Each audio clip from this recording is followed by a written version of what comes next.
النهارده بناخد ايه؟ ضمائر الايه؟ ضمائر المخاطب.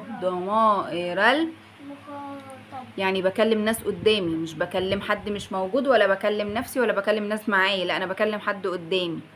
تمام؟ ضمائر المخاطب كم ضمير؟ 5. كم ضمير؟ 5. يلا نقولهم.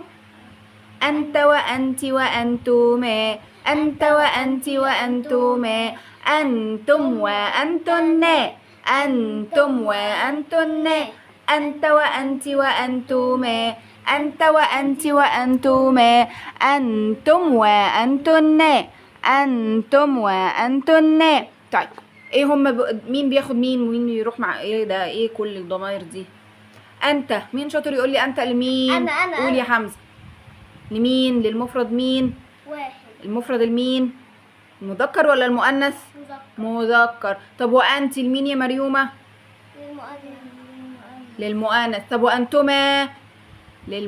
ايوه برافو، احنا الاثنين للمثنى. المثنى يعني ايه؟ يعني اتنين، سواء بنتين او ولدين او بنت وولد، بس يكونوا ايه؟ اتنين بس. يكونوا ايه؟ 2 بس. طيب عندي جمع مذكر وعندي جمع للمؤنث، يعني عندي ولاد كتير، هقول لهم ايه؟ أنتما. ولاد كتير. أنتما. قلنا انتما للاتنين. افتكر وانا بقول انتما اعمل بايدي كده، انتما اهم اتنين بس. طب لو ولاد كتير هقول ايه؟ انتم. أنتم.